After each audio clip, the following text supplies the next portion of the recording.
Assalamu alaikum, welcome back to my YouTube channel. This is a lecture of class 8 mathematics, exercise 2.4. Now, the first question, as you can see on the screen, is separate the open and closed sentences. In the 7th class, students have learnt this concept कि जिस equation में variables यानी unknowns involve हो जाते हैं x Y जी, तो उसको हम ओपन मानते हैं। यानी ओपन सेंटेंस वो होता है जिसमें वेरिएबल्स इन्वॉल्व हो जाते हैं। तो यहाँ पे पहला क्वेश्चन है 3x+4, तो उस लिहाज से ये ओपन हो गया। 2x³ - 1 दूसरा सेंटेंस भी ओपन है। अब तीसरा जो क्वेश्चन है 5 × 4, जिसमें कोई वेरिएबल इन्वॉल्व नहीं हुआ, तो ये क्लोज़ है क्योंकि 5 को 4 से मल्टीप्लाई किया तो 20 आंसर है। दोनों साइड्स पे नंबर हो तो वो क्लोज होता है। Now fourth one is open, fifth one is closed end the sixth one is also closed. अगला क्वेश्चन है कि आपने एक्सप्रेशंस और इक्वेशंस को जज करना है।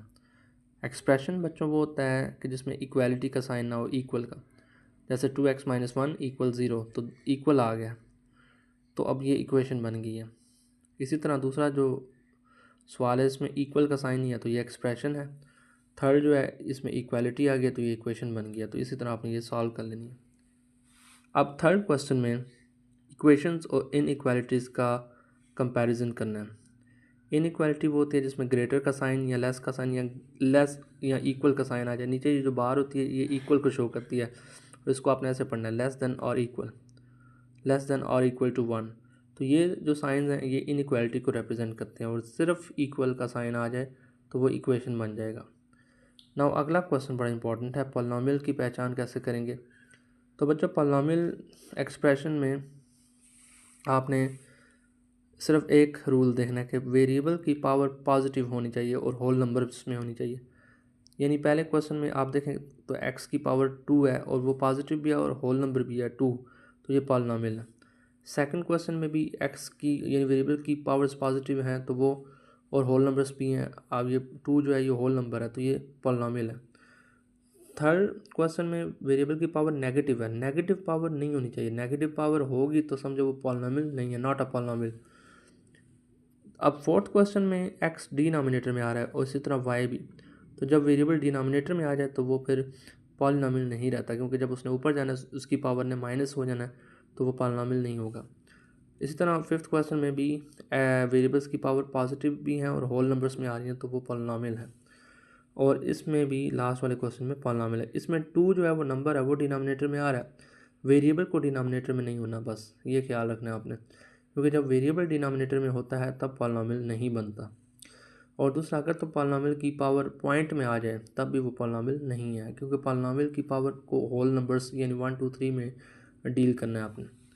इसी तरह फिफ्थ क्वेश्चन में वो कहते हैं कि कौन से कॉन्स्टेंट्स यूज़ हो रहे हैं। कांस्टेंट बच्चों वो होता है जिसके साथ कोई वेरिएबल अटैच ना हो। तो पहले क्वेश्चन 7x - 6y + 3z में कोई कांस्टेंट नहीं है, मतलब ज़ीरो है, क्योंकि इसमें हर नंबर के साथ वेरिएबल अटैच्ड है। दूसरे क्वेश्चन में -3 जो है वो एक कांस्टेंट है, क्योंकि इसके साथ कोई वेरिएबल अटैच्ड नहीं है।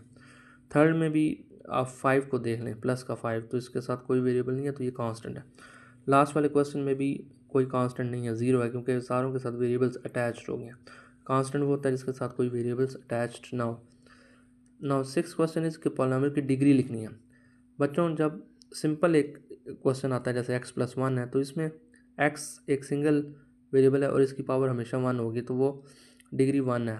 यानी डिग्री का मतलब है कि जो हाईएस्ट पावर होती है वेरिएबल की, जिसमें x है तो इसकी आपको पावर नज़र नहीं आ रही, तो इसकी हाईएस्ट पावर 1 है, तो इसकी डिग्री 1 होगी।